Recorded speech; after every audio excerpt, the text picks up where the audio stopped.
The rise of Neoplatonism in North Africa, Greece, and Rome corresponded to a situation existing at that time which has interesting psychological parallels with the present state of our culture.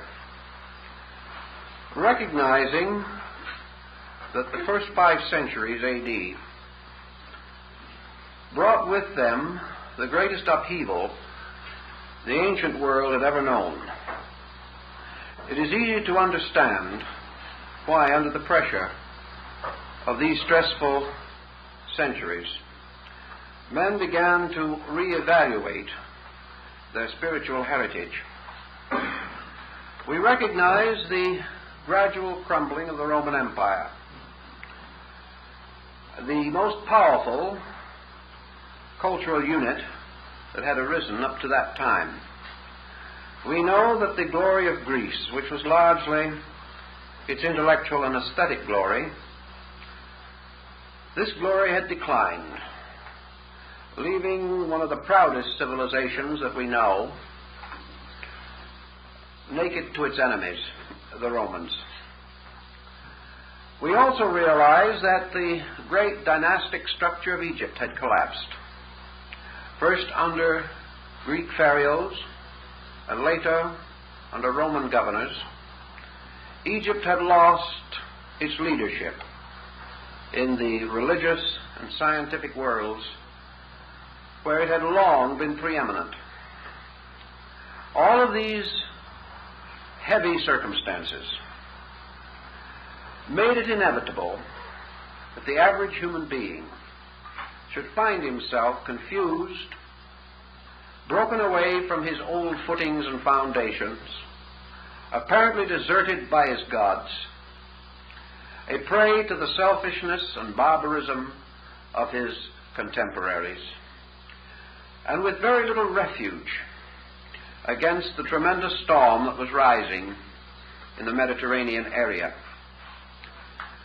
We are much in this condition today, so far as the bankruptcy of our foundation concepts is concerned.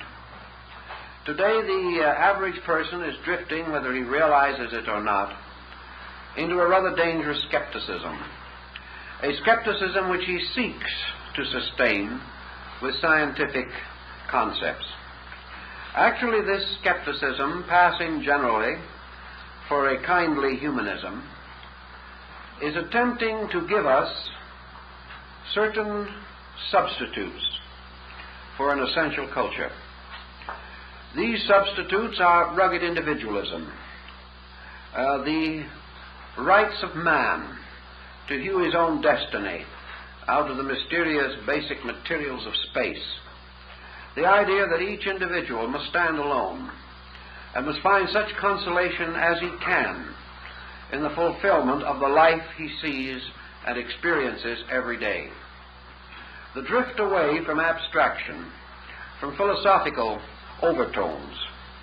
This drift is obvious to us all, and it is being intensified by our educational, our scientific, and our economic pressures.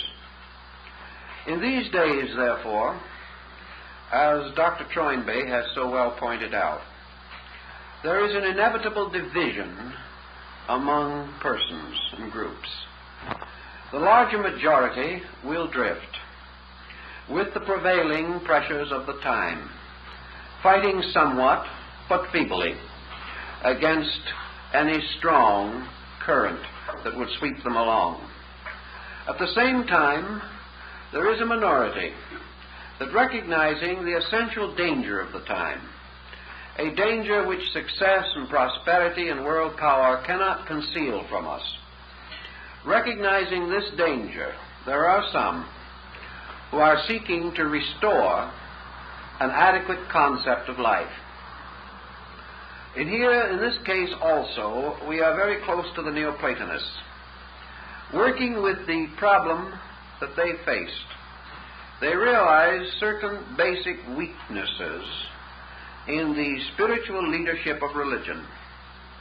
we have also recognized these weaknesses. We have fought for a long time against what might be termed religious literalism. That is, the acceptance of religious tradition, historical or mythological, as the foundation of spiritual security. The Greeks and the Neoplatonists, looking back upon the great concepts of Greco-Roman religion, found also that their security as individuals was threatened by an inadequate interpretation of spiritual doctrine. So today we are attempting, more or less progressively, to separate religion from the superstitions that have developed around it. But we do not wish to follow the attitude of the materialistic humanist who feels it is perfectly justifiable to burn down the church to get rid of the rat in the basement. We do not wish to destroy religion in order to save it. We do not wish to take an extreme attitude of casting away all because part is no longer useful. We know that to do this we offend many. That if we turn against religion, we turn against a strong and necessary force operating in the lives of millions of persons. We also realize, whether we like to admit it or not, that we have no ethical substitute, nothing to take the place of religion if we attempt to overthrow its influence. The Neoplatonists felt the same. They realized that their problem was not to destroy religion. Their problem was to rescue religion from the irreligious factors that had crept into its own structure. The first point that they attack, and to a large degree we are focusing attention upon the same basic problem, is what might be termed dogmatic interpretation. They realized that religion was simply more than obeying, more than accepting, more than affirming that a man was good merely because he accepted a prevailing doctrine. Therefore, that the dogmatic use of religious instruments is essentially wrong. The individual should not assume or believe that virtue can be thrust upon him, or that the state of grace can descend upon him merely as the result of obedience to a formula, or to the acceptance of a theological doctrine. Neoplatonism, therefore, recognized the tremendous need for a religious house cleaning, that the purpose was to restore the natural faith of mankind, to recognize that this basic power of faith is one of the most positive and constructive forces, possibly the greatest incentive to essential cultural growth that man has ever possessed. Yet this faith has been exploited, not only intentionally but unintentionally.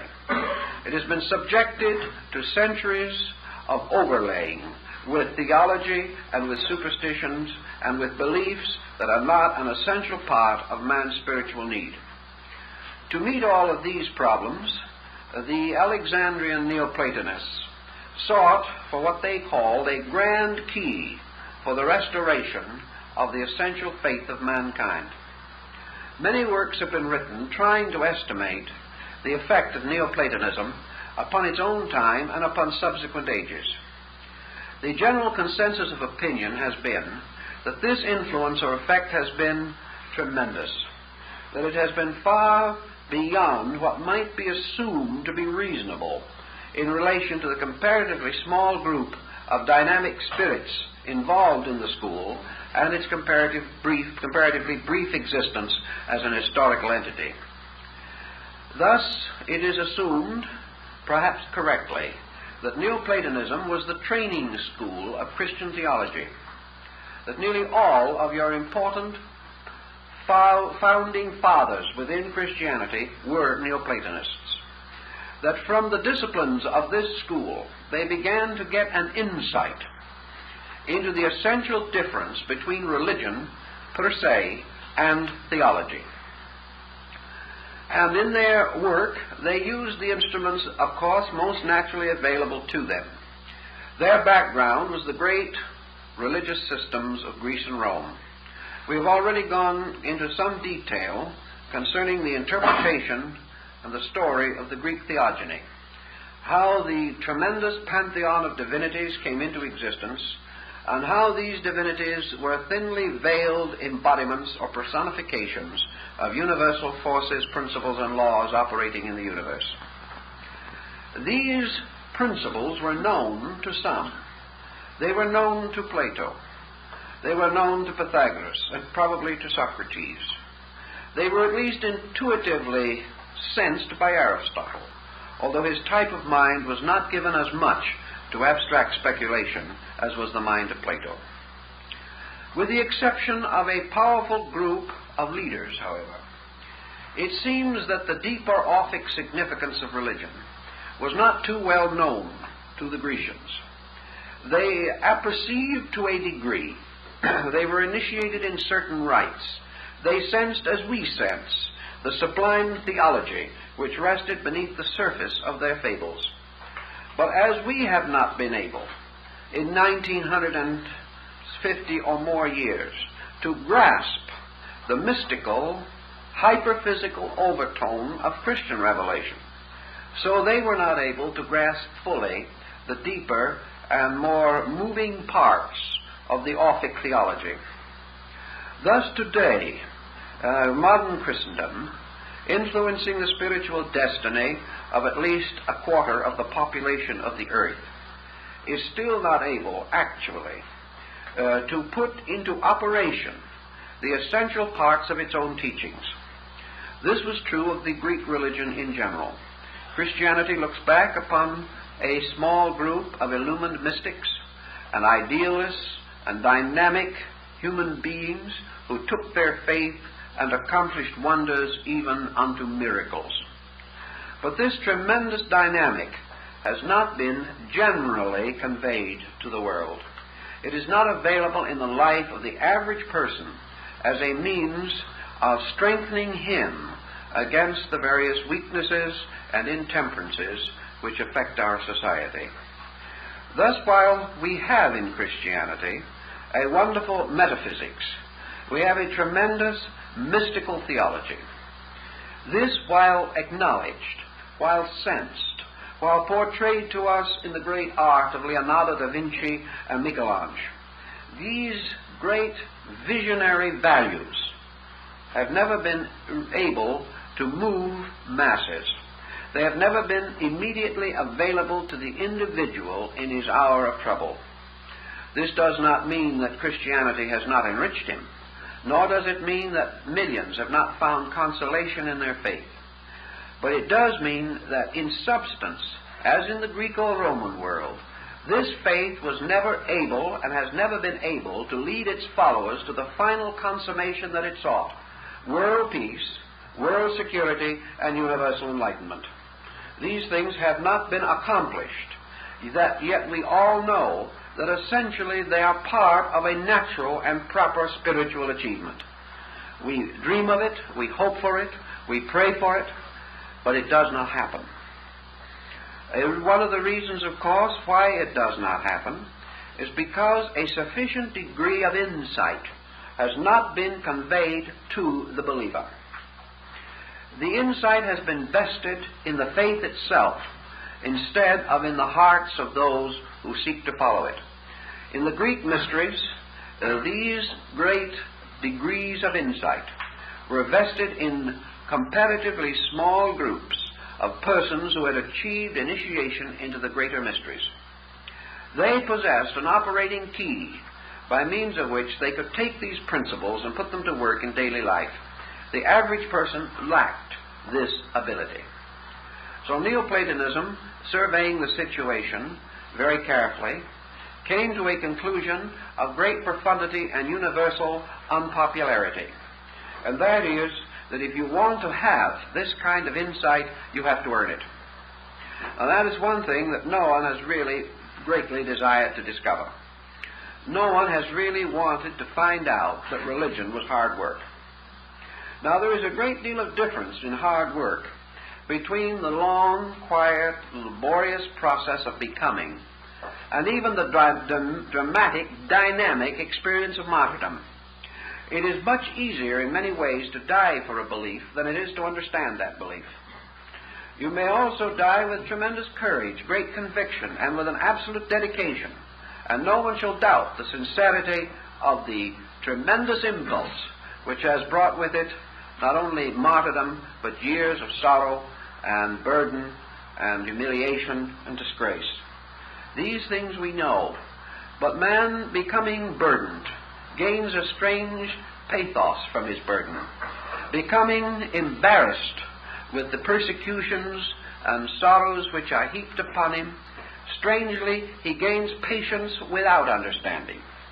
He gains a certain ability to bear upon a large collective concept, but he does not gain this strange facility to take these experiences and use them as a pointed directive to his own unfoldment and release.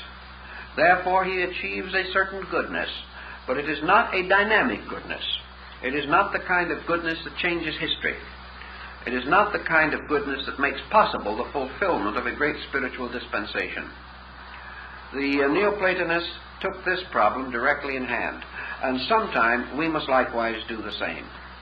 We have to begin to appreciate the tremendous importance of religious education, in the sense that it is not merely a believing, that it is not something that is conferred to us by birth alone, that it is not something that we can receive through the symbolic application of the sacraments, but that spiritual integrity and spiritual enlightenment must arise in the disciplined life of the individual, in a kind of consecration which is wonderfully reasonable, wonderfully simple, and constantly penetrating toward the interior parts of beliefs and ideas.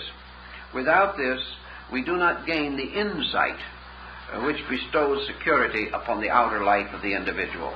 Our present psychological distress throughout the world, with our various phobias and neuroses increasing daily, these are testimonies to the lack of man's internal defense against spiritual ignorance. And without the development of the necessary armament, this ignorance cannot be removed. And someday, if we are not able to demonstrate that our religion has more values than we know, it will become vulnerable to the attacks of humanism, materialism, and other negative forces.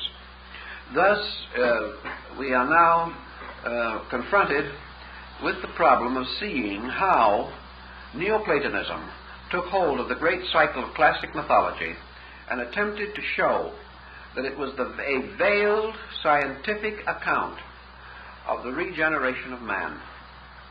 That all religion is merely a pictorialization, a revelation in form of that which is essentially formless, but is a way of life peculiarly significant, peculiarly reasonable, absolutely scientific, and demonstrable by those who will take the time and effort to fulfill its normal requirements.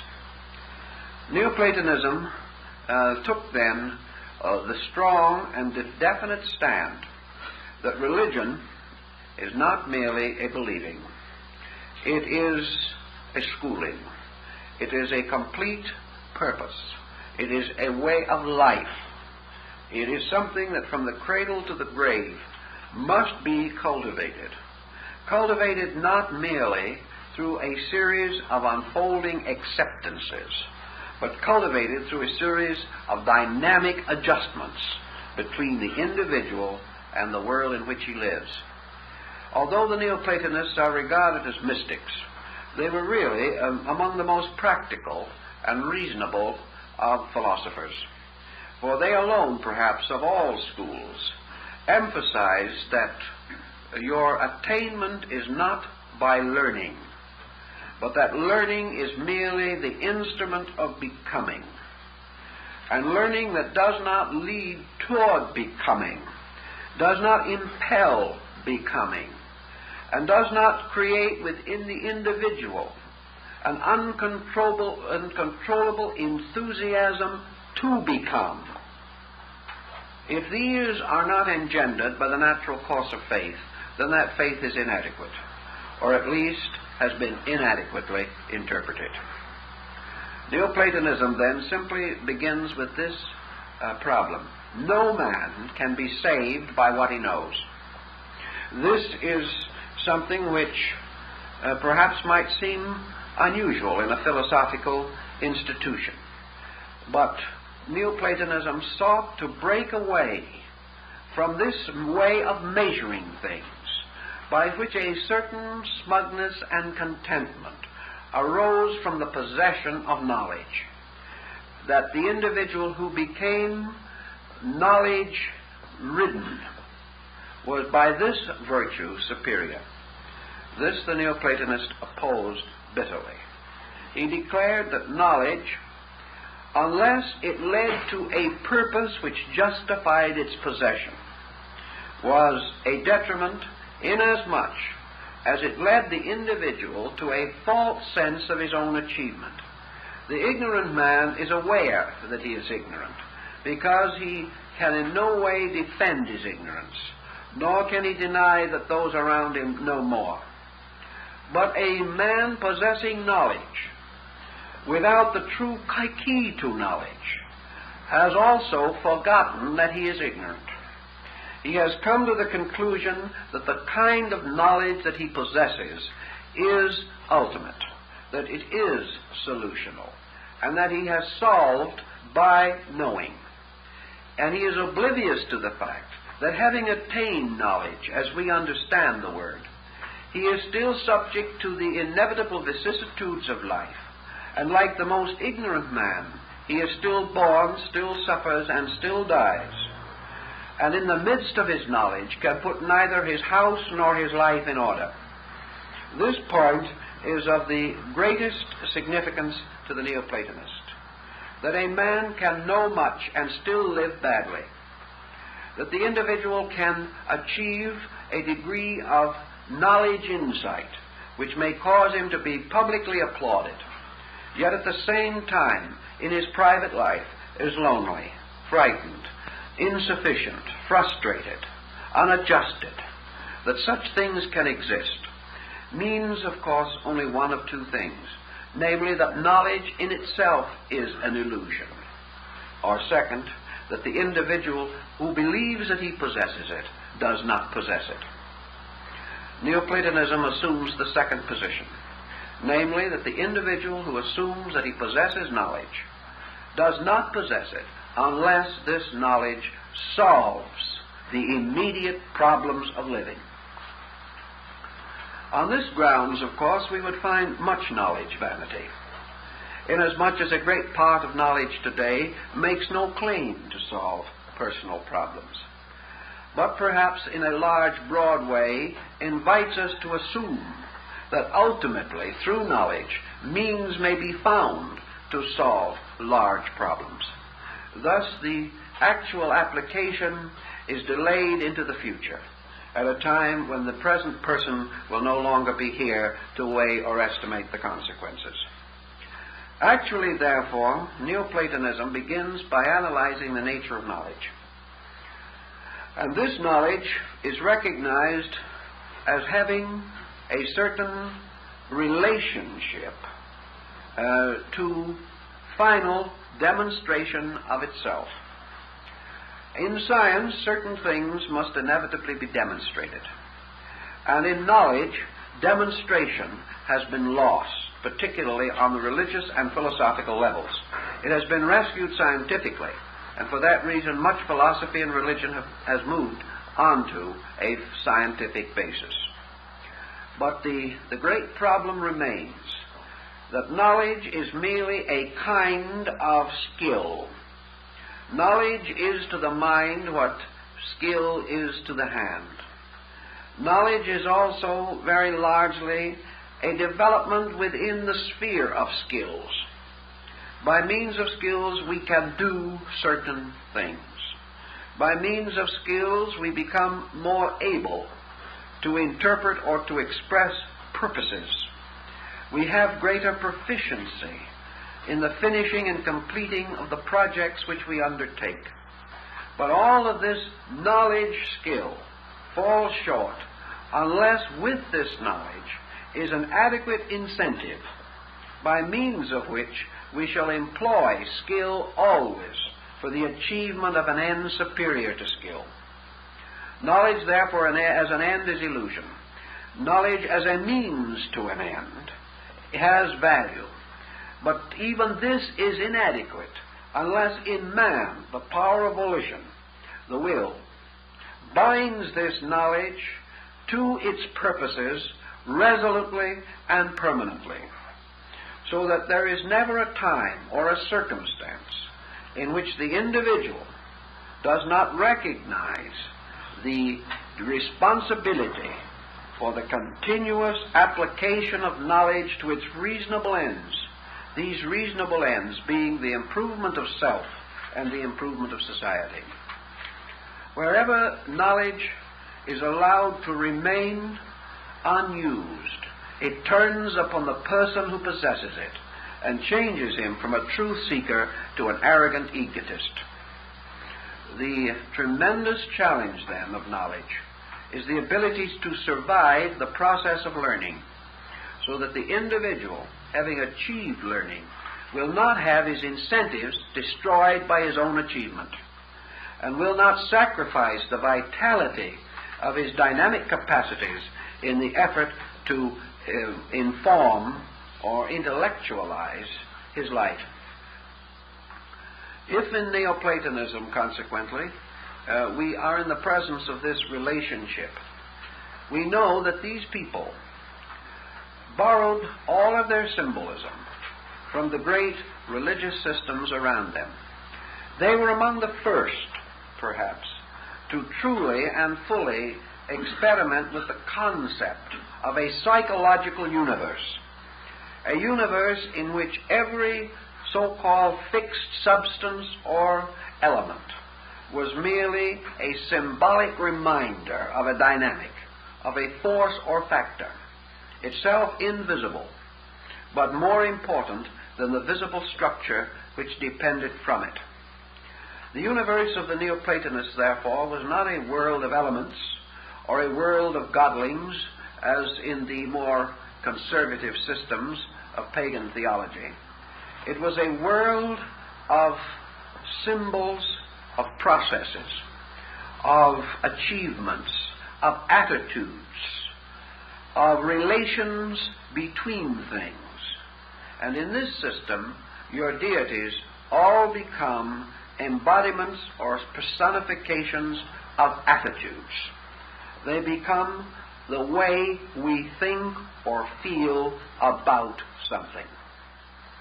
In this way, we realize that man lives in a world surrounded by attitude stimuli, and that within himself he possesses an almost infinite field of attitudes which can be stimulated and can be brought to the surface by the various processes of living. The Neoplatonist began to contemplate the divine powers of nature as divine dimensions of his own soul.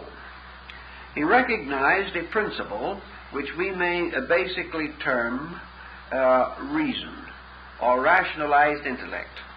He assigned this reasonable power to the deity Cronus, assuming that in this ancient Father God we have the common emblem of Father Reason, the root and ground of the rational power, and that from this rational power there suspended another power which can be regarded as the power of Zeus. This power now being intellectualism, which is a demiurgus or semi-ruler, a partial God. And in this mental principle, the Neoplatonists recognized a distinct separateness from the rational principle, even as they recognized a difference between intellectual and intelligible principles. About intellectual principles, thinking is possible. About intelligible principles, rationalization is possible. And the Neoplatonists divided between thought and rationalization. The next thing is that they had created a new instrument, which they termed the soul, or the psychic part of man. They did not devise the term, but they devised its peculiar relationship to the whole pattern. And they placed the soul in the relationship to the external life of man as suspended between the mind and the appetites. The appetites being particularly those phases of elementary function and concept which we associate with the physical requirements of the individual. The psychic life, therefore, was a bridge between body and mind, a bridge across which the individual passed from a state of comparative not knowing to a state of intellectualism. Now, this is not an entirely easy or natural transition to make, but according to the Neoplatonists, this part of man's journey was a collective journey in which the entire motion of society, the cultural life of man, was carrying him along, almost like a ship upon the surface of a heavy current, regardless of what man tries to do, regardless of his indolence or his industry, regardless of his faith or his lack of faith. Man is being moved from a physical to an intellectual life. And this is due to his soul, which is a series of pressures within himself, by means of which he is unable to remain in any state indefinitely. His soul moves him by fear, by ambition, by the gratification of his sensory desires, by his instincts, and to a measure by his intuitional overtones. The soul, in other words, is the part of man which will never let him remain as he is today. Even though his soul may apparently lead him into ways of error so that he becomes worse, this increase of his ignorance, presumably, is a dynamic chemistry by which the increase of his knowledge is ultimately inevitable. Consequently, regardless of how actively or passively he accepts life, how much he rejects, how numerous his prejudices and his opinions may be, how bigoted his emotions or his mind, the individual is being moved along inevitably by the total pressure of his kind, from the state of total ignorance to the state of intellectual integration. In our way of life, which is nearly 2,000 years later than that of this great transitional period, the intellectual life of man has certainly been strengthened. We perceive also the constant activity around him, the pressures that force him more and more to the state of knowing. I was talking not long ago to a young man who is now in one of our technological institutes, learning scientific profession relating to electronics. He explained to me the tremendous increase in the specialization within this field in the last 10 years. That men who were educated 15 years ago in the field now regard themselves as practically obsolete.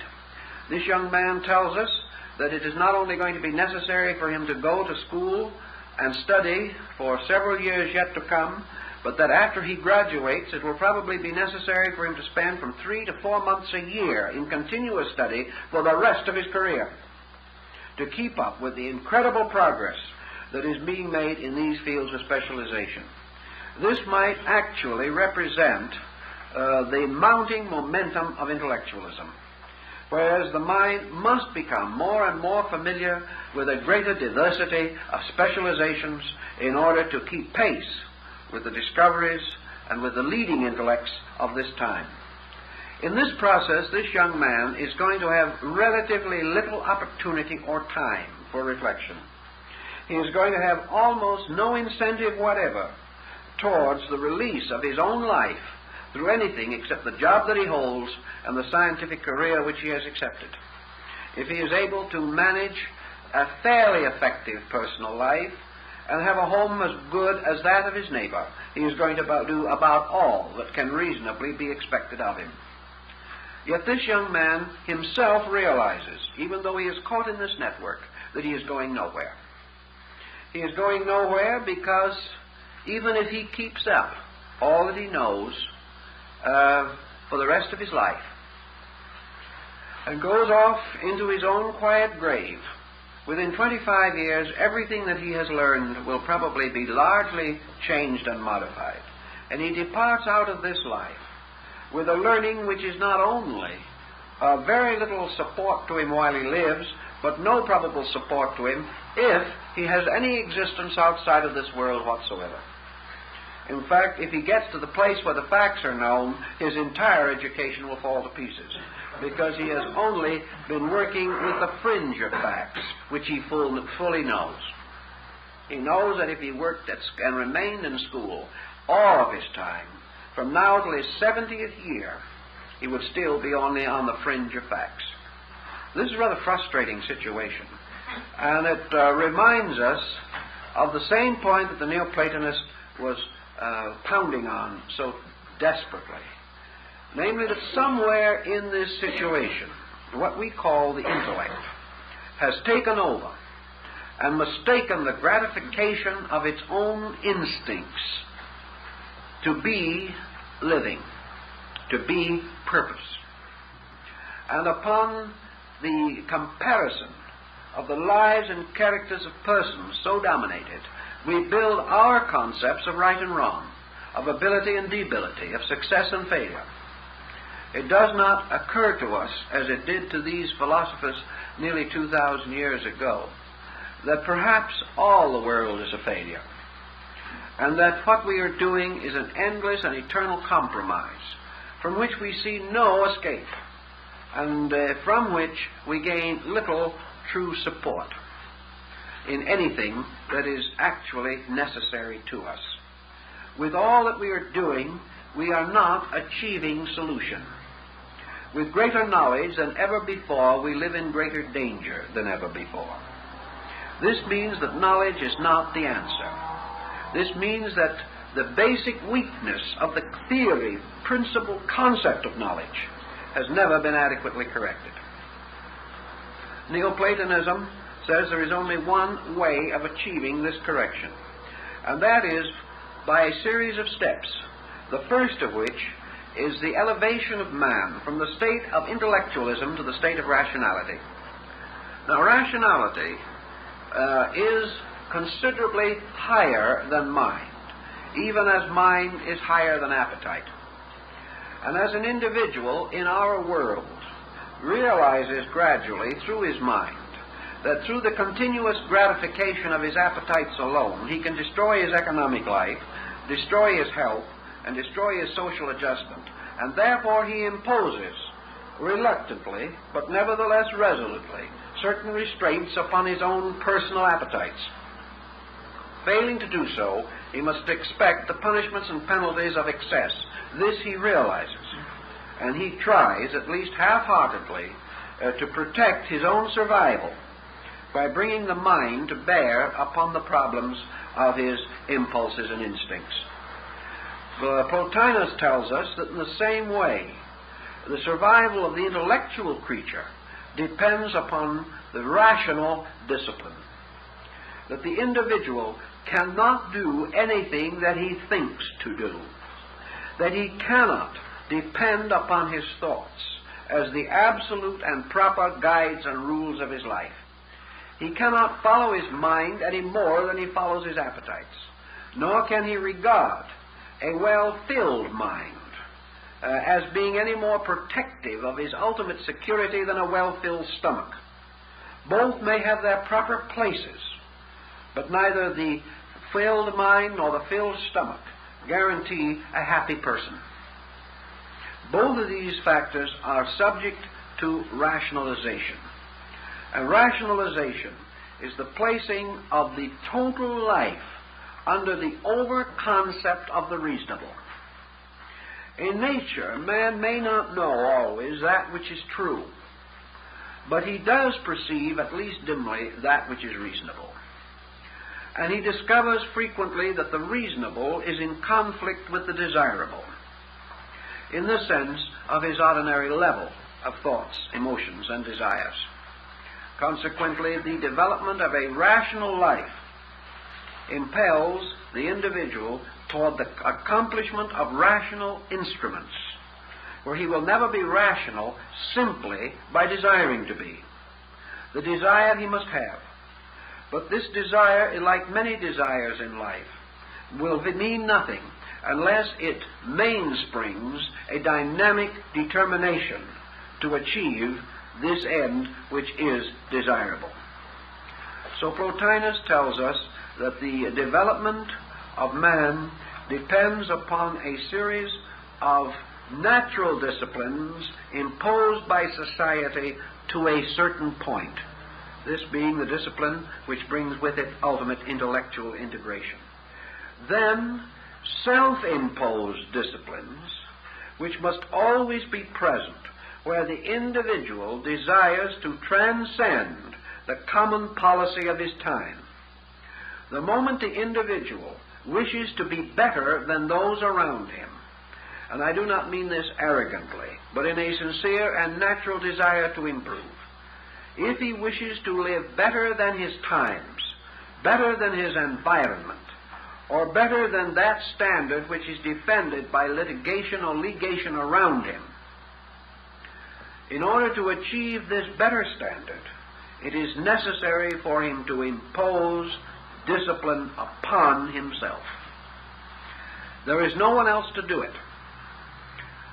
And to achieve this end, without falling under some fanaticism or some theological discipline which may or may not be suitable or necessary, he must begin the process of self-government. The rational person must begin to live according to the dictates of reason. And reason in this case is much more than thought. Reason is a combination of thought projected through experience toward vision and insight. Reason, then, is actually man's determination from the known, that which is next or remains partly known. It is the thing which causes us today to plan for the future. It is that dimension which indicates to us an achievement yet to be made. And to achieve this, to do that which has not been done, to remain true without the defense and support of society, all this requires a peculiar kind of dedication.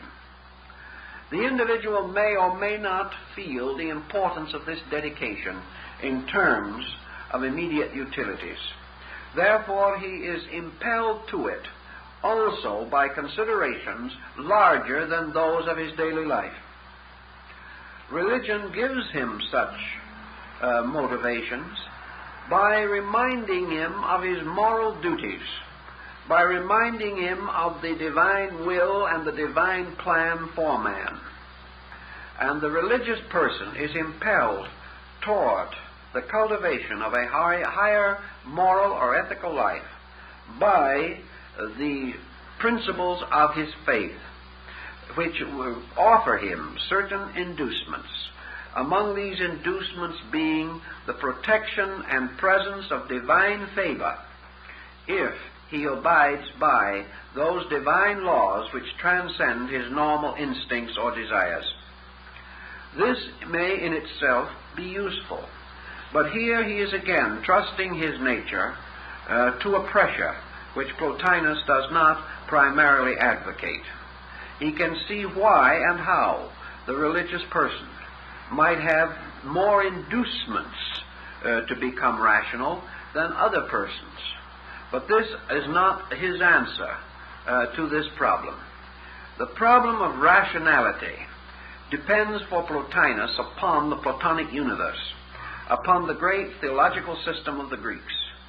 Namely, actually, that the universe, the gods, creation, all things come to age in man. Man is therefore the hope of ages. Man is the peculiar embodiment, personification of the entire universal rationality. that peculiar power which we call human reason can never be perfected apart from man. This human reason is a phase or form of divine reason. And that kind of divine reason which lies at the root of man can never manifest itself except through man. Consequently, man's growth is God's unfolding. Man's achievement is God's release. Man's attunement to universals is consequently his natural opportunity, his universal responsibility, and his most personal and immediate obligation. All other things are second to man's actual acceptance of the purpose for which he was created, that purpose being that universal reason shall come of age in him. If he fails in this purpose, all other achievements are as nothing. If, however, through a complete and perfect dedication to this purpose, presuming such is possible, man, through the attainment of this purpose, attains with it all other things that are necessary to him, the individual, therefore, who becomes truly and totally an instrument of the rational principle, in this achievement attains the total integration of himself. There is from that time on no impulse, instinct, or incentive in him to perform such actions as may have detrimental consequences to himself or others. Nor is there any inducement by which he can be moved away from equilibrium into some excess which may be painful to himself or dangerous to others. Thus the person established in rationality is established upon an immovable foundation, a foundation which prohibits and forbids that he shall ever be a menace, a danger, or a hazard to himself or others. The achievement of such a state may naturally and inevitably be regarded as desirable, but with most persons they hope that someone else will get to the position where they will be too wise to injure each other, and that the individual involved can continue in his own ways. It is very hard for man to contemplate the arduous procedure of truly rational development. Yet Plotinus also tells us that this peculiar arduousness with which we have bound the concept, and by which we have made discipline the antonym of our own desires, that this entire concept is an illusion, is error. That actually it is far more difficult for us to be unintelligent than it is for us to be illumined. That it is far more arduous for us to strive to continue an inadequate state than it is to relax and permit ourselves to move into adequacy. That actually the natural motion of existence is the one motion which we can accept without pressure, without hazard, and without conflict. Wherever we are out of tune or out of harmony with universal motion, we are in pain or in sorrow or in stress. Our present state is a proof of non-alignment between man and his own purpose. And the moment man moves into alignment, all friction, all tension or stress, detrimental to his peace of mind and peace of soul, correspondingly diminish with the degree of his adjustment. So Plotinus points out the importance of the rational way of approaching life.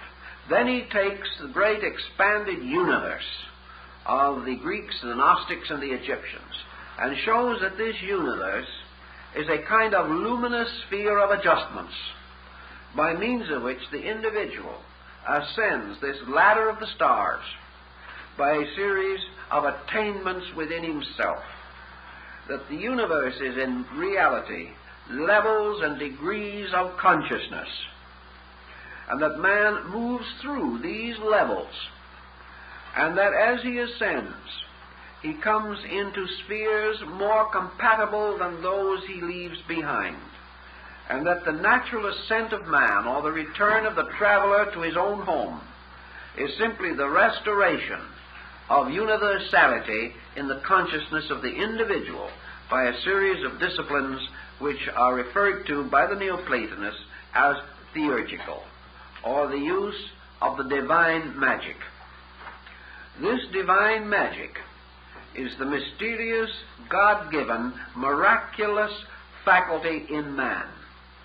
It is the fulfillment of the concept which has been held by most religious and philosophical systems without perhaps complete rationalization, namely that there is a power resident in man by means of which all things are possible, and that this power by which all things can be made possible or can be regarded as possible has only one possible nature, and that is that it is all nature, that it is the only power in which all things are possible, and that is the divine power itself.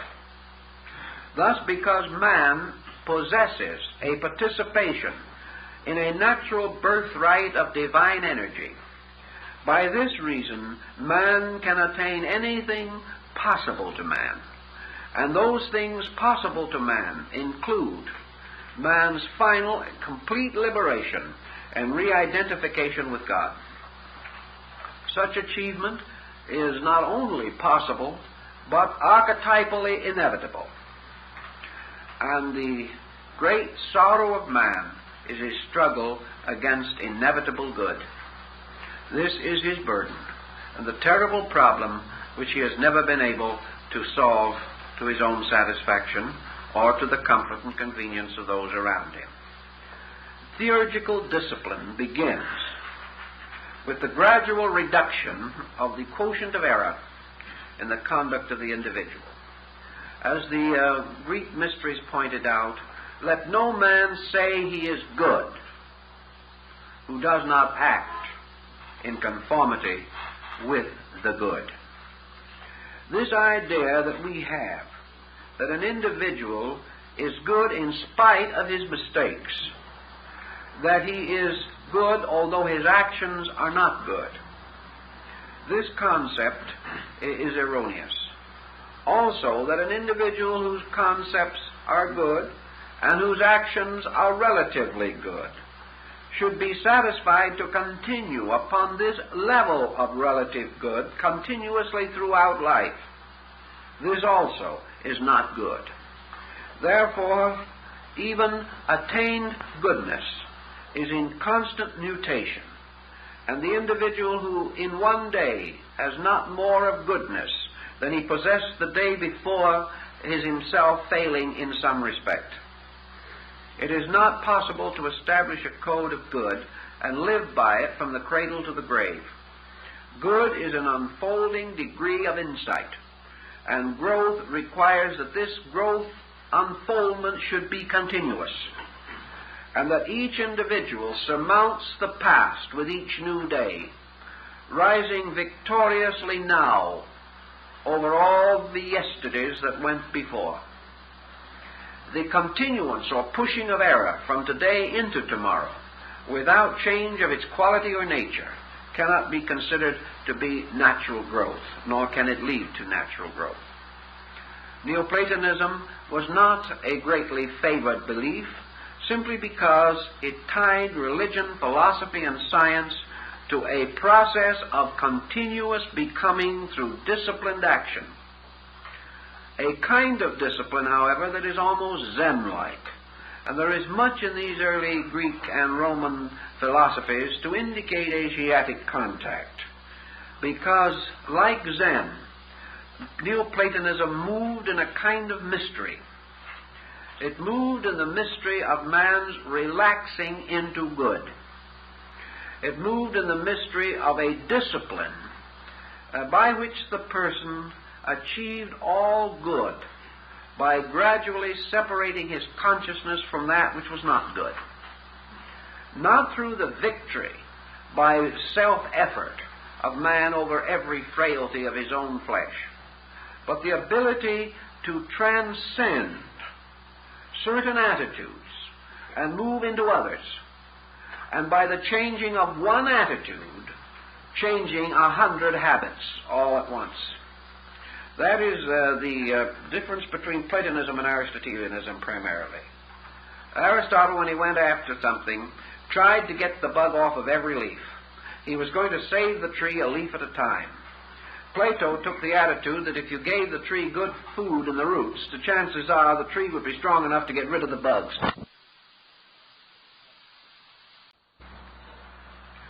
And that just as surely as the reasonable represents Cronus, so beyond the reasonable is the mysterious power of the good, which is Uranus, or Uranus, the mysterious god who was sacrificed and immolated in order that Cronus might come to his throne.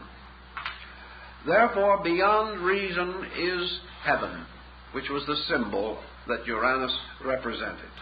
The great vistaed bowl of the sky, star-spangled with 100 million worlds. This was beyond reason. It was beyond the reasonable man to comprehend. Yet that which is beyond reason, that which is beyond thought, that which is beyond daily and constant experience of man, can this in any way be known? Can that which is beyond knowledge be known? Can that which transcends any faculty or power of our common experience be in itself known? Plotinus thought that it could be known, in a way.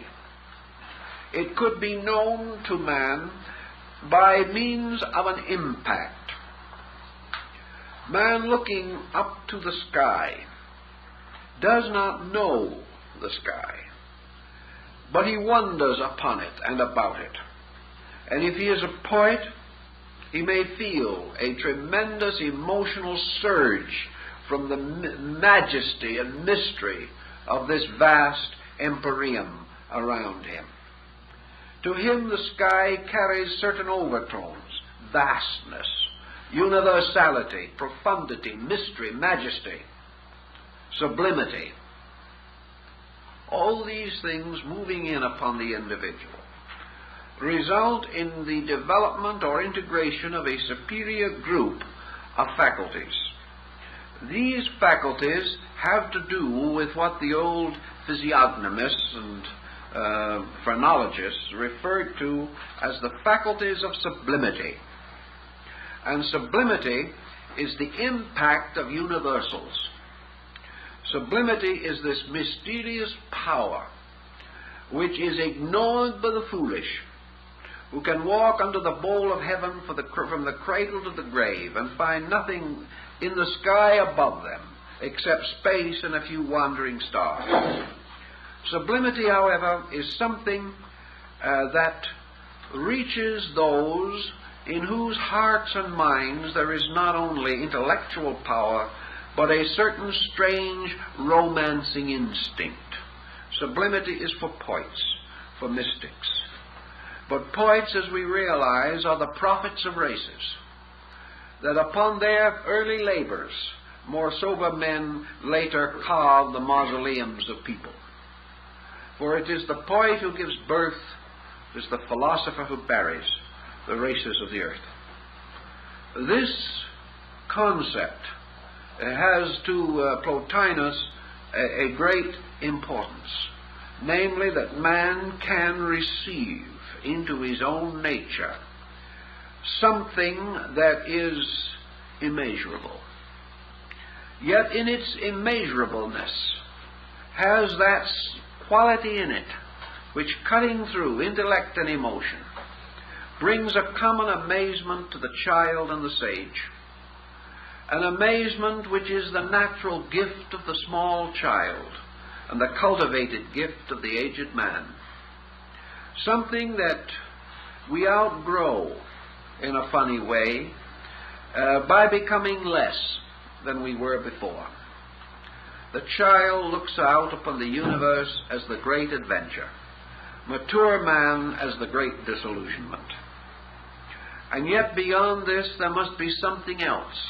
The child is righter than the man. because the man has built a grave for himself in a universe in which there is no death. These kind of thoughts move Plotinus to the state, or to the concept, that there is, above reason, man's power to apperceive the simple substance of the good. Now, the good is a term which to us means very little. Almost anything we like is good. Almost anything we do not like is not good. We throw it in conflict to bad, meaning pleasant and unpleasant for the most part. But to Plotinus there was a sovereignty of good of itself. And good is in some way one of the most profound experiences of which man is capable. Good is beyond reason. Good is something which reason may aspire to. Good is something without which practically every noble sentiment of man would perish. For all who labor sincerely, honorably, earnestly, labor toward the good, for the good, or in the spirit of goodness. Yet none can define this very substance of their own endeavor.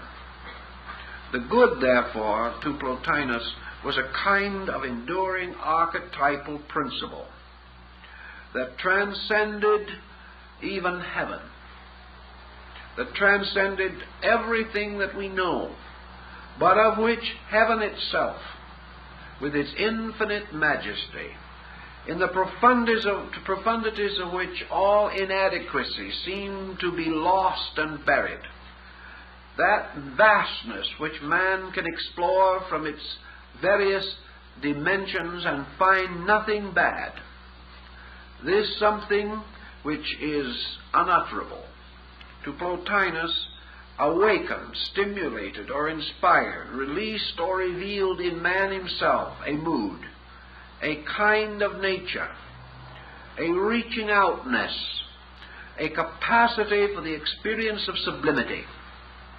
And Plotinus declared that this capacity was the ever-flowing fountain of the good. So behind rationality, we discover that the only purpose for reason is to discover the good. The only purpose for virtue is to live according to the good. The only purpose of beauty is that it shall reveal the dimensions of the good. The only purpose of happiness is that it shall cause us to experience a sensation of the good within our own nature. Therefore, instead of seeking to be happy primarily, man experiences happiness ultimately only to the degree that it is founded in good, that it produces consequences from itself which can never be contrary to the pleasure which we cultivate. Plotinus then said, how shall we experience or know this nature of the good? How shall we experience pure good as apart from its conditioned aspects, its negative expressions in our daily living? He realized that there is only one possible way that man can ever grasp or control or come to attunement with universals, and that is through a series of living instruments. He would have had no faith in the telescope and no faith in the microscope to accomplish more than to reveal to man other phases of a nature which extends in many directions, but which is always on a kind of level. Plotinus believed that only living instruments would be capable of achieving unity or experience within living forces. That these things cannot be communicated, they cannot be passed on as a priceless heritage, they do not need to be perpetuated by men because they are self-perpetuating. If there was not a good man for 1,000,000 years, goodness would not die. for the first good man who was born after that time would embody it again. That this goodness has a total existence in itself, but that its expression upon any level of function depends upon instruments upon that level. He therefore held that goodness is a sovereign principle in itself, and that those who approach it become like it. Those who become like it become endowed with its attributes and become capable of expressing these attributes in their own lives. Thus, growth is an approaching. It is man coming nearer and nearer to a substance. And to achieve this nearness, he is constantly required to become like this substance, for he cannot approach anything from which he is divided by difference. Therefore, he approaches by similarity and remains aloof by difference. Thus, only the good can know the good. Thus, only the good can experience the good. And regardless of what we think or believe, each individual is continuously experiencing the good as he is, sharing in that part of the good which he has attained by his own moral and ethical existence. But beyond his experience, he can approach the good only by the gradual extension through discipline of his own nature toward goodness, and toward the gradual elimination of interval by eliminating qualitative difference. This is the same concept that lies behind the principle of yoga. For in the highest phase of Hatha Yoga, Raja Yoga, we are confronted with the great problem of similitude. We mentioned in the last lecture the discussion of sympathies between gods and men, as held by the Greeks.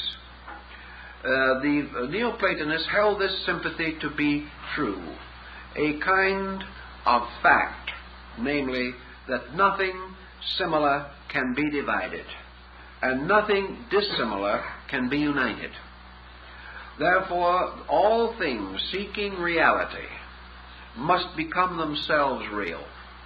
All things desiring union with peace must of themselves become peace. Those things desiring to become united with wisdom must achieve this union by becoming themselves wisdom. Buddha points out, of course, the importance of not saying, in this instance, that they shall become wise. Buddha said we should not say that to approach wisdom we must become wise. He would say with the Neoplatonists that to approach wisdom we must become wisdom. Because to become wise assumes that we are to attain a state within ourselves that has a separateness from the goal that we seek. The wise man, in a strange way, defeats the concept of wisdom because he represents an achievement separate from a total existence. Whereas in reality, what we call a wise man, if we may refer to such, is merely a man in whom wisdom is apparent. It is not that he is wise, but that he has become susceptible of existing in a state of wisdom. For wisdom is not of himself. Wisdom is of the good. It is therefore man's possibility to express wisdom, but it is never of his possibility to possess it. He moves into adjustments with something having an eternal subsistence in eternity. And this subsistence is the wisdom principle itself, or the principle of good in itself. Beyond wisdom, beyond goodness, beyond sublimity, Plotinus apexed his tremendous concept of mystical theology by his creation of the sign or symbol of ultimate. And that is what he called the alone. The alone is that by which nothing else is comparable. The alone is that in which there can be no nature but itself. That which is alone means that which is strangely and wonderfully and totally unique. And in you being totally unique, it depends upon its unique totality. The alone, which is the end of all, is that which rests forever, alone because it can never be known by anything except itself. It is the uniquely misunderstood. It is that reality of which we all feel we have a sovereign participation, because there is scarcely a person who does not inwardly feel to be alone because of a uniqueness in himself, by which he declares that all others understand him only in part. Thus, this negative phase of uniqueness, loneliness, is the absolute opposite of the alone. That which is separated from the alone is lonely. That which achieves union with the alone is alone. And the difference between the lonely and the alone is something that even on our little narrow theater of activity we can perhaps give some concept to. Because there are people who by circumstances or necessity live solitary lives. Some of these people are lonely. Others are alone. And even in our own experience, there is a vital difference between these two things. The lonely individual is one who longs for an association or a reunion with things. But that person who is alone may have the strange, deep strength of his own aloneness. The lonely person is weak. The person alone may be very, very strong. There is a difference here. A difference of psychological interpretation of one mystical fact.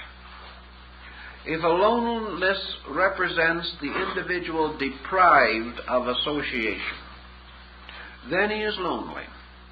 But if aloneness means that the individual has found union with a uniqueness within himself, by means of which he has been reunited with this principle of solitary sublimity, then he is not lonely, but he is again alone. For of all things, as Plotinus tells us, that which is most alone is God. For God, strangely as it may seem, though in everything and of everything, governing all things out of the majesty of its own power, present in various attributes and aspects in everything that exists, yet God is completely alone. And the reason why this is true is that the divine flame or spark in the life of every creature is unknowable to every other creature and unknown by that creature itself. Therefore, it remains completely isolated, completely alone. The last thing that any man will ever know is the God in himself. Therefore, the deity, though ever present, remains the most distant, remains the most completely separate from all things. Plotinus, following Diogenes of Sinopas, also explains to us that this alone, this state of alone, is possible only to that which is primary. Nothing which is dependent upon anything can be alone, but can be lonely.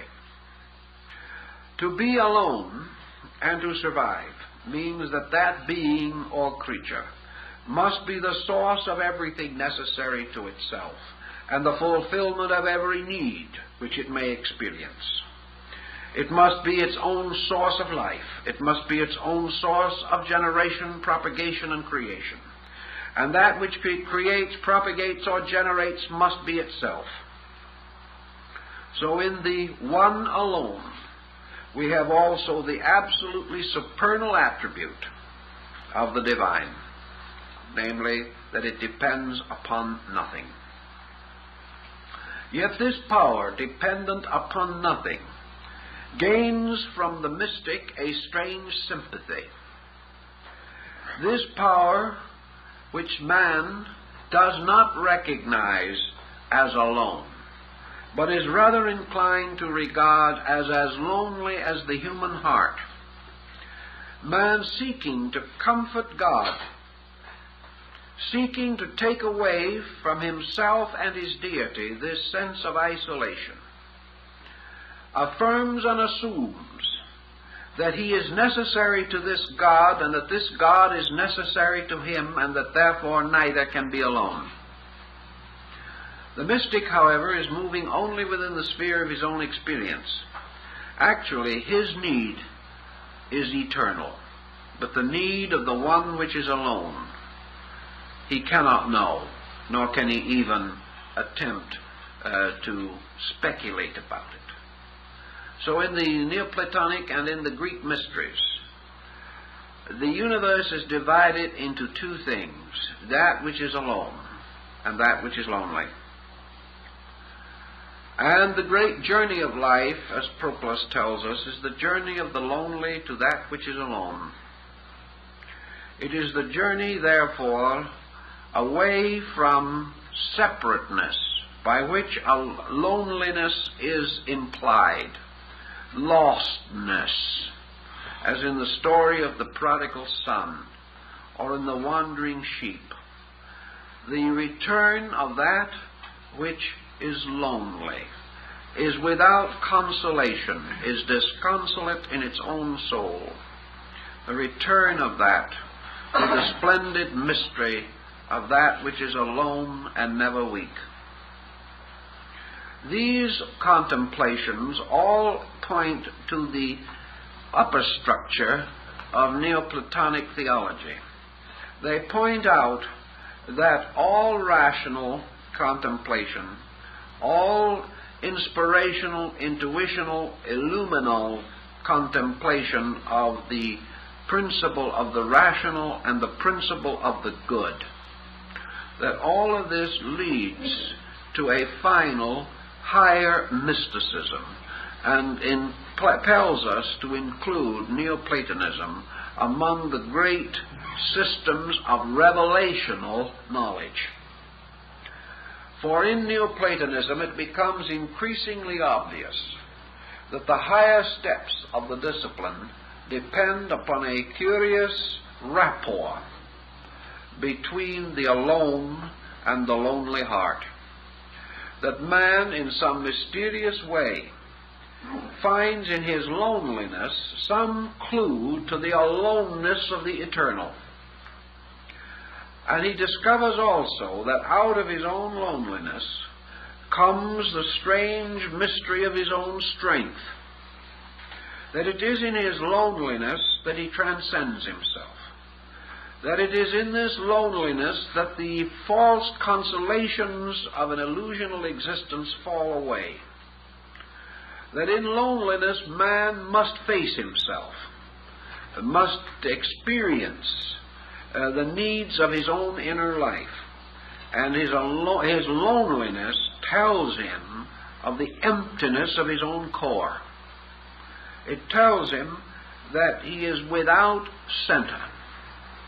Therefore, that his longings, his yearnings, his strange negative sighings after something, all these pressures reveal to him his own central weakness, that he cannot endure himself, that he cannot survive himself, that he is completely lost He has not achieved that wonderful state of the French essayist who on one occasion coined that beautiful statement, "Never less alone than when alone."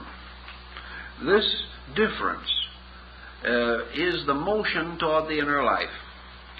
This is the motion which causes man gradually to orient in a sphere of transcendental values. It causes him to realize, first of all, that he can go through all of the so-called achievements of man and still remain lonely. And this loneliness is the hunger after eternity, as Bamy calls it, the hunger for the eternal in man. It is the thing which probably symbolically gave rise to such stories of the prodigal son returning to his father's house, or the Gnostic hymn of the robe of glory. Here we have the wanderer, struggling through a strange and desolate region, sustained only by the half-remembered vision of a better, distant place. Here we have Parzival, the Knight of the Grail, who had been cast out of the castle because he was a young and guileless fool, who was not apparently able to understand, but ever having seen the strange sacrament of the Grail, he devoted his life to the long, distant, difficult wanderings to find again the castle which first he had not appreciated or understood. And at last, in black armor and visored and helmed, he is seen on Good Friday returning up the narrow pathway that leads back to the castle of the Grail. And it here that Gurnemanz, the great retainer knight, sings the wonderful story that tells of this youth coming back, searching for a lifetime to find the mysterious temple on the mountains, which he had seen as a boy, which had then been meaningless, but which he had never been able to forget. And in man, this never forgetting, this ever to remember, this peculiar psychological experience of an endless loneliness that can only terminate in God. Plotinus said this instinct is there. It is an instinct so strong that this is the great instinct. This is the great pressure which moves all human beings. Whether recognized, unrecognized, served or not served, every human being is lonely until it is returned to the alone. Disciplines, therefore, begin to take on a rather quiet, almost note of pathos. They are this gentle seeking after a very gentle mystery. For this mystery is never going to be spectacular. It is never man conquering space or riding out on some strange cosmic conveyance into the distant places of immeasurable time and eternity. It is the pilgrim going home.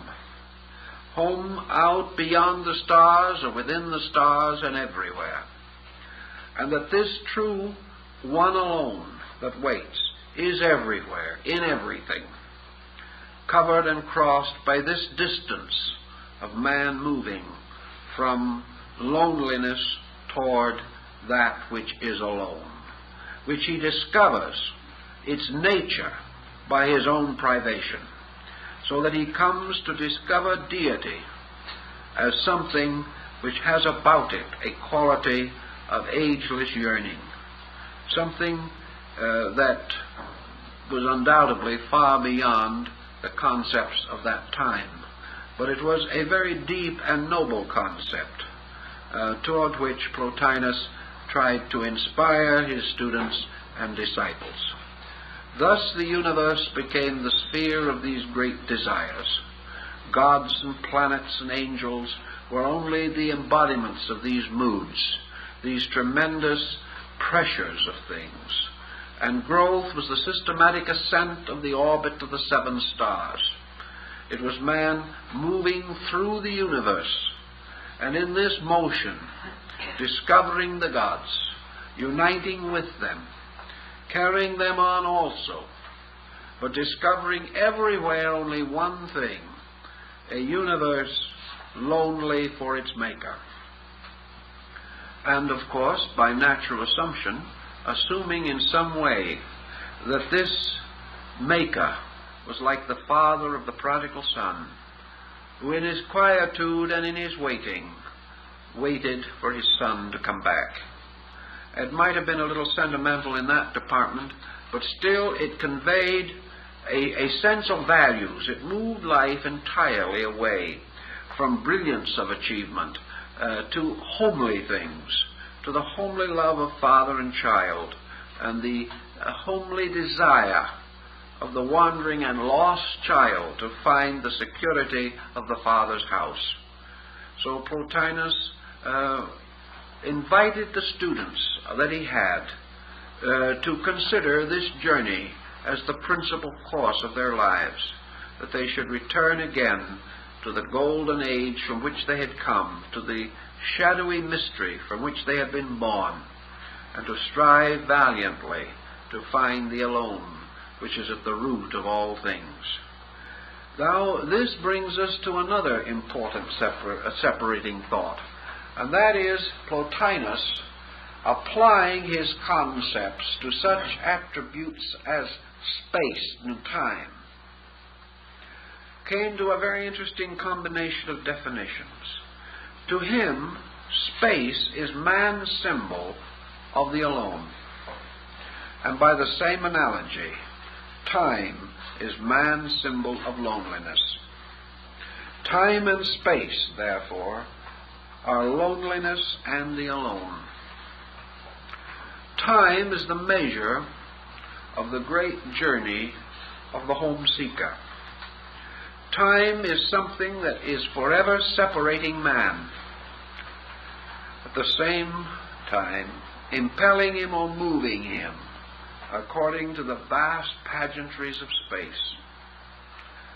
Space, therefore, being the alone, is the only self-sufficient form of existence.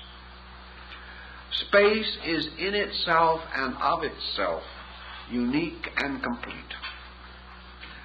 Space is infinite potential. It is all fullness. It is inscrutability.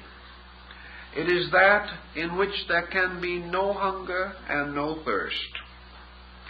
It is that from which nothing can be derived other than within its own nature.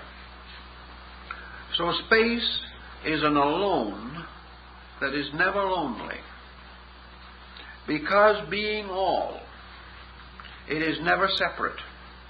It never exists in relation to anything else, because its totality is unique within itself. Time, however, is a measure of events, the measure of a struggle in which, from the cradle to the grave and by the great cycles of rebirth in nature, man is forever measuring his separateness and striving to overcome it. So striving and time, peace and space have become synonymous.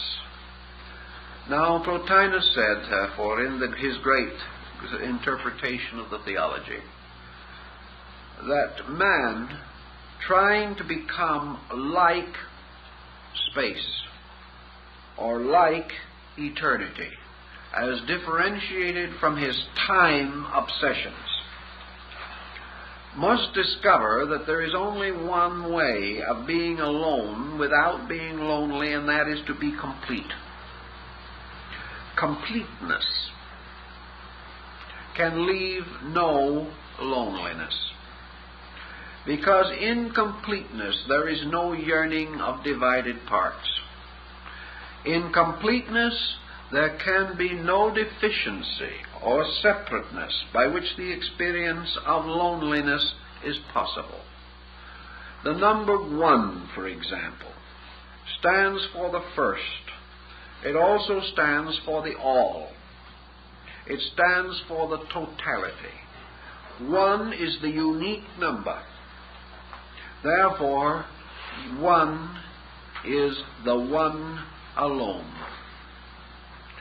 But the one is not lonely, because from it moves the progeny of number. From it unfolds the whole mystery of diversity. Yet this number itself is unique and alone to the end. By this aloneness, it is supreme. It is the number of numbers, the golden number, that which is the symbol of absolute truth, absolute good, absolute reality. Yet when we think of this one standing alone, we must never think of it other than as all. For in this allness of it, it absorbs loneliness. Because loneliness is privation. It is the deficiency of something within the nature of beings. And there can be no deficiency in the presence of totality. How then, says Plotinus, shall we make this an operating fact in our own daily life? First of all, we must contemplate for our own daily use on a very simple level to begin with. Always remembering, however, that these levels extend archetypally, and that to achieve on one level is to symbolically state achievement on all levels. And that the individual who masters a principle upon one level has gained an insight which will enable him to adjust to other levels. Therefore, any actual accomplishment of a true attainment becomes a universal key to attainment. For all attainments are of one essential nature, though they may differ in degrees and magnitudes. In our daily conscious functioning, therefore, the difference between aloofness or isolation and integration may be the way in which we approach the difference between loneliness and aloneness.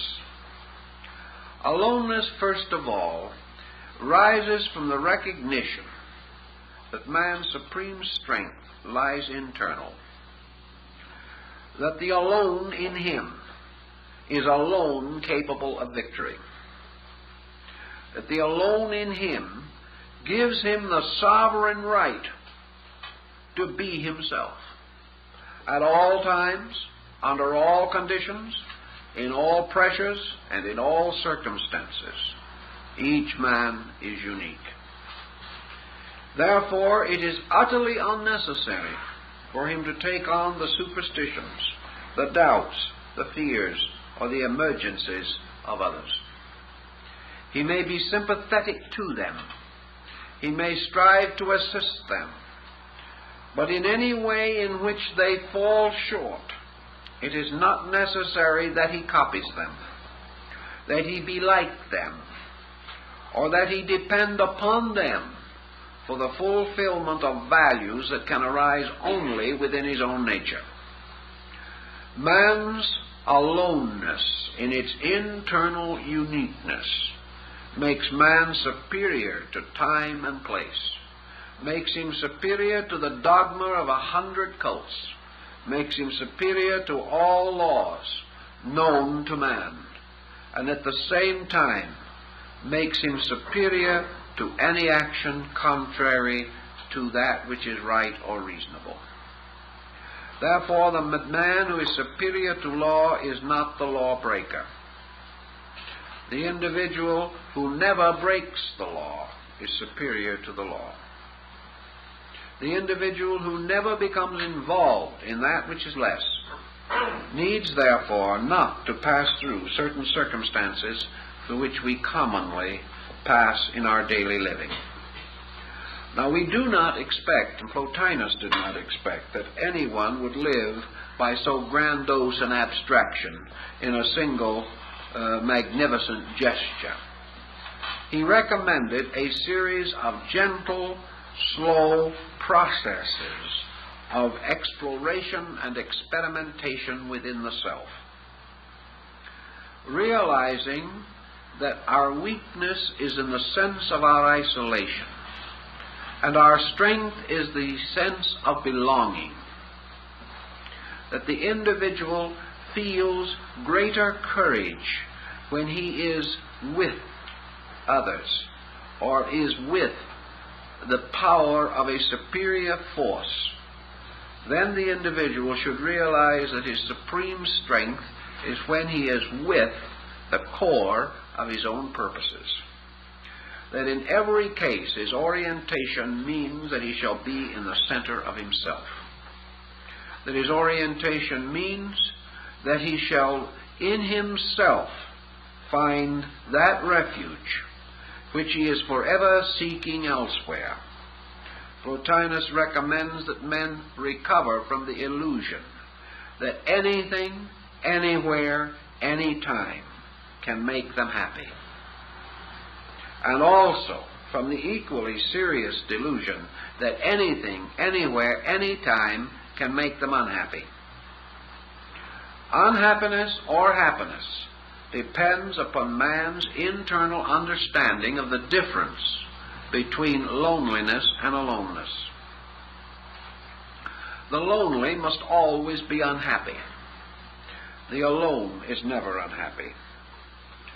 That which is lonely is yearning for the communion with value. The alone is that value. Therefore, each person consists of a group of members, attitudes, emotions, and the 7-8-fold cycle of his own soul, having within his nature many lonely beings, depending upon the alone in him for their security. The mind, emotions, all of the instincts, appetites, and attitudes of the individual depend for their validity and for their integrity upon the basic strength of the core person. Your whole life, as the lives of those around you, is to a measure involved in the core strength of yourself. Plotinus did not believe, materialistically speaking, that a person's own ego is that core, or that this individual must depend totally upon his own isolated efforts. To Plotinus, this alone, this core, is God, the supreme power, but experienced and known only through the personal experience of the individual, moving and moved by his longings and his yearnings and his aloneness toward this union with value.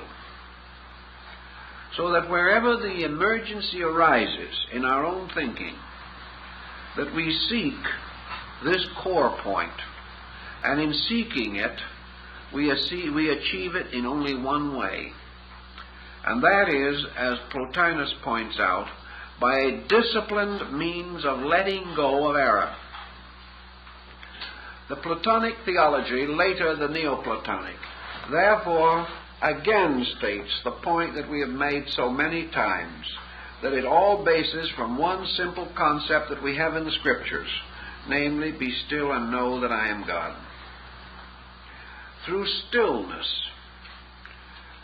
through this mysterious power to retire, by making this wonderful night journey of the soul, man attains the incredible and yet inevitable end, namely, that he can retire into the complete uniqueness of himself and rest there upon the wind of ages. That he becomes by this very virtue immovable in virtue. That he becomes in this way so filled with the grace of the alone that he is incapable of a destructive or evil action.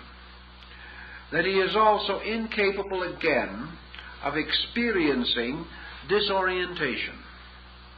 And today our great problem is disorientation. And most disorientation is one form or another of fear, and most fear in human life depends upon this peculiar sense of loneliness. Loneliness is the root of fear. It is the strange sense of being orphaned from space. Loneliness is insecurity. It is confusion. It is the individual like the small child wandering about in a sea of stars, all strangely distant and mysterious. Loneliness is man living in a world of matter and looking around him and finding nothing but forms and never their souls. Loneliness is a human heart in a mechanistic universe. Loneliness is man's natural love of good in an unmoral universe. A universe he has created out of his own attitude toward life. It is also man's disorientation and fear and aloneness in his faith if he kneels on his knees and prays to a God of anger, a God in some mysterious way to whom he cannot go home as a little child with simple faith and hope. So the moment his God is a God of battles, he is alone. And he is lonely because his own heart is not a heart of battles. The moment this deity becomes vast, great, impressive, majestic, regal, then this little loneliness comes back, because man does not expect to find understanding in the court of emperors, whether it be the emperor of the universe or anything else. This Lao Tzu very beautifully points out in his strange mystic Chinese verses. Man seeking for this which is alone is therefore never seeking the splendid. He is never seeking that which is tremendous. He is seeking that which is infinitely sensitive, that which in some mysterious way he can approach face on, something to which he does not grovel, something that he goes back to in a strange sense of total equality, something that he recognizes is too big to belittle him, too truly parental, that it is possible that that which is alone should not understand his loneliness. Thus this process, as Plotinus points out, is the process of simplicity in the night. It is something that is forever available, something that reaches out as we reach out. It is something very simple, known perhaps to furred things in the forest or bird upon the wing.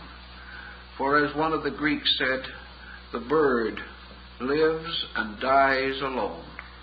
The animal lives and dies alone. Is it lonely?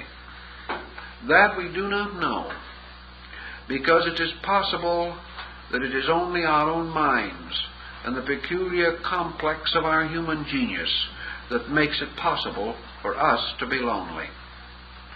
It is quite possible that to these things that have much less of security than we will ever know, the mother bird guarding her eggs in a world of enemies, with no one to protect, no skill to build with, and no knowledge as we know to protect with, only some strange instinct, an instinct to live or die with that nest, and that nest the universe, and the whole universe bound into the sovereignty of this simple task. Is that bird ever alone? That we do not know. But we have strange, mysterious suspicion that it is not. And perhaps more than we, lives always in the presence of that which is alone, sharing its strange strength, and free of the dependency which comes from ignorance. So our aloneness is something that we can experiment with to discover the strange strength of it, and that as we make use of this strength, we have a new dimensional and experience of God. The God of the alone. The God that comes alone to the alone. That which is utterly independent of priest or presbyter. That which is only available as the immediate experience of consciousness. It is evident that this type of thinking left Neoplatonism a frail little group of persons in a world that did not even know the meaning of the things that he taught. But through the passing of centuries, the world has become a little more lonely and a little more tired, and perhaps therefore a little more capable of understanding the true mystery of life, which is this journey toward the peculiar and wonderful security of identity with that which is simple and alone, that which is our strength, that which is our endless source of life and courage. Now, this whole concept and everything that relates to it, and far more than we can possibly mention, arose from the Greek theology. It was the final flowering, the sad, gentle flowering that followed the mystery of the age of Pericles. The golden age had passed away and was a shadow. Men had fallen into aloneness and loneliness both. The gods had returned to high Olympus. The saints no longer walked the earth. The sages had departed. And humanity, lonely for happiness, lonely for truth, lonely for love, reached out across the mysterious void left by the departure of the gods, and began to muse, to contemplate, and finally came to this understanding that religion had never changed at all, that the gods had not departed, that nothing had actually changed except that man had become afraid, had become tired, and in his fear and tiredness had dissolved the golden age.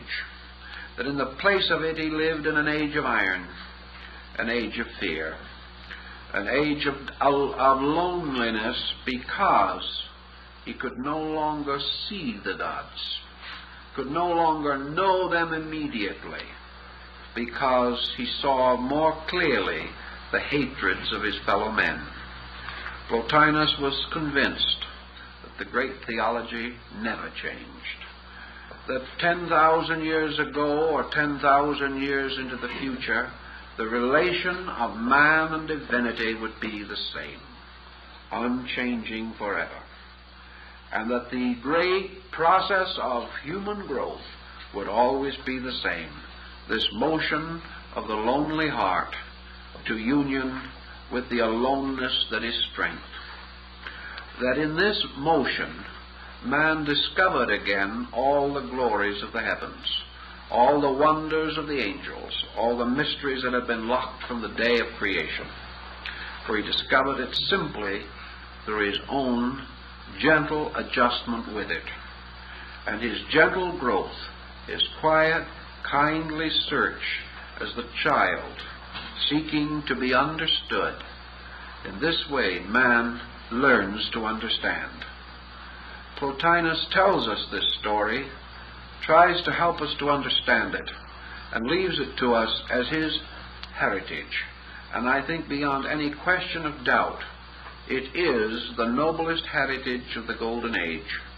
It is the heritage that consummated a wonderful era of glory and religion, glory that led to darkness, but left behind it the brooding and moving strength of this great and mysterious power, abiding forever, waiting and hoping, and this vast circumference of growing things, longing to go home, longing to be one with that power. Call it escape if you will, but to him It was the symbol of the natural, inevitable purpose of life, namely that man should seek understanding and love, and seek it only where it is, that is, in the universal consciousness of God.